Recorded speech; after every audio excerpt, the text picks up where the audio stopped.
Bonjour, bienvenue dans la série sur les échecs. Donc nous continuons sur les maths, les combinaisons de maths typiques avec ici les situations avec un sacrifice du fou en H7 pour démolir les pions du roc.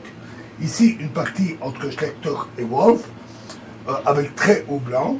C'est un exemple déjà plus compliqué que ce que nous avons vu.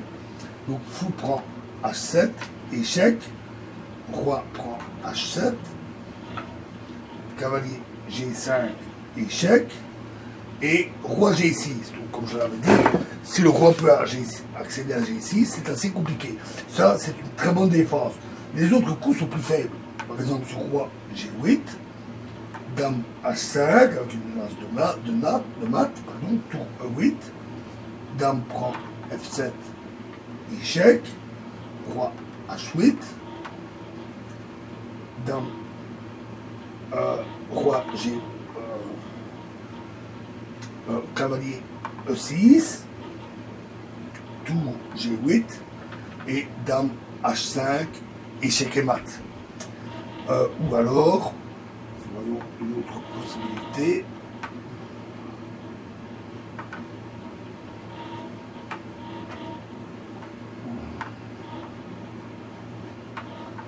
Donc sur fou prend H7 échec, roi prend H7, cavalier G5 échec, sur roi H6, alors dame G4, cavalier G6, F4,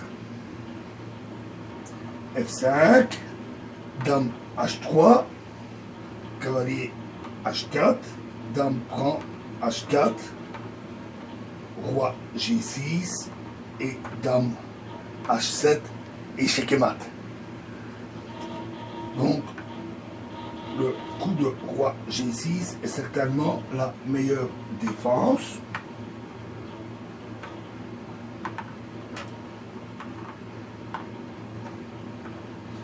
Donc, fou prend H7, reprend H7, cavalier G5, donc roi G6, qui est la meilleure défense.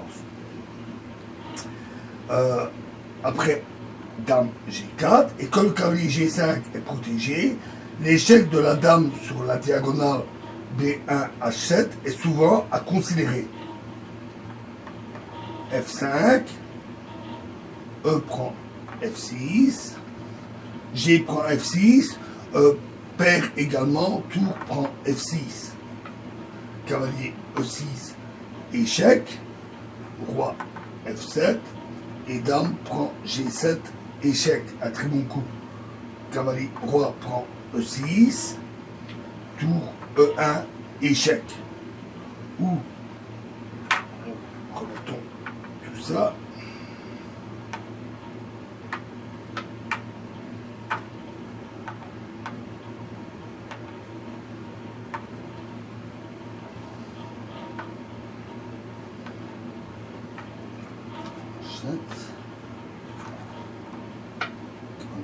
G5, roi G6, dame G4, F5, E prend F6.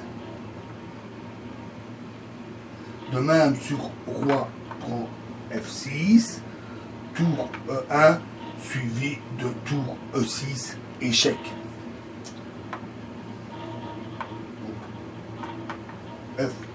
G prend F6, joué dans la partie, cavalier E6, échec, roi F7, dame G7, échec, très bon coup à nouveau, comme dans l'autre variante.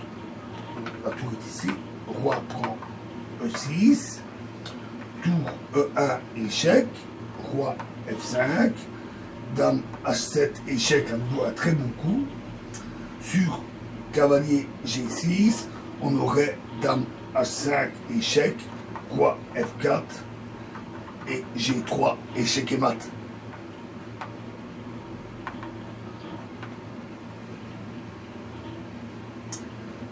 H7, échec.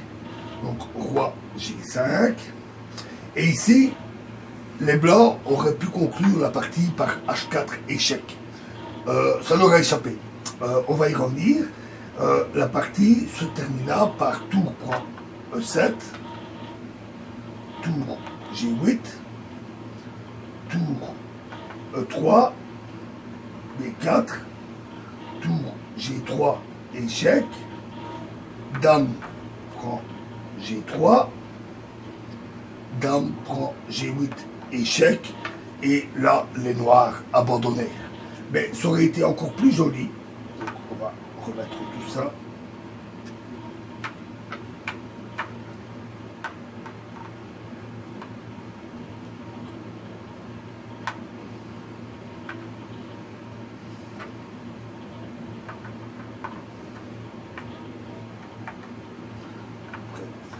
H7, ah oui, j'ai oublié tout.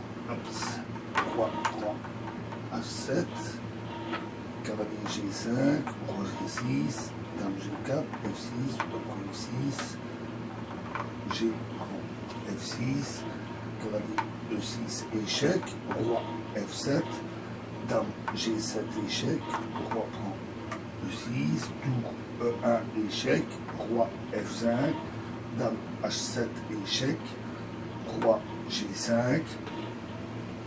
Et donc il aurait pu conclure joliment par H4 échec avec roi F4, dame H6 échec, roi G4, F3 échec, roi G3, dame G7 échec, roi prend H4 et dame G4 échec et mat.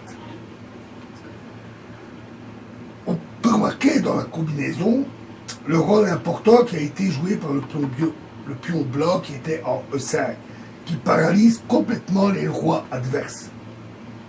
Sans lui, le sacrifice en H7 est souvent incorrect, à cause du repli du roi noir en G6. Dans d'autres cas, la case G5 est protégée par les noirs, par exemple par un fou en E7, qui protège cette case-là, ou par un pion en F6. Mais alors le sacrifice en H7 est possible aussi pour autant qu'un pion blanc se trouve en H4 et une tour blanche en H1 pour pouvoir échanger sur cette case et attaquer le roi.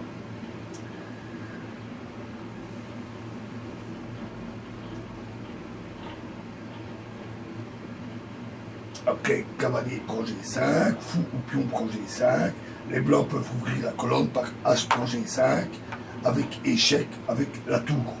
Et cette collaboration avec la dame remplace la collaboration avec le cavalier. Voilà, et on verra un autre exemple dans la prochaine vidéo. Je vous remercie.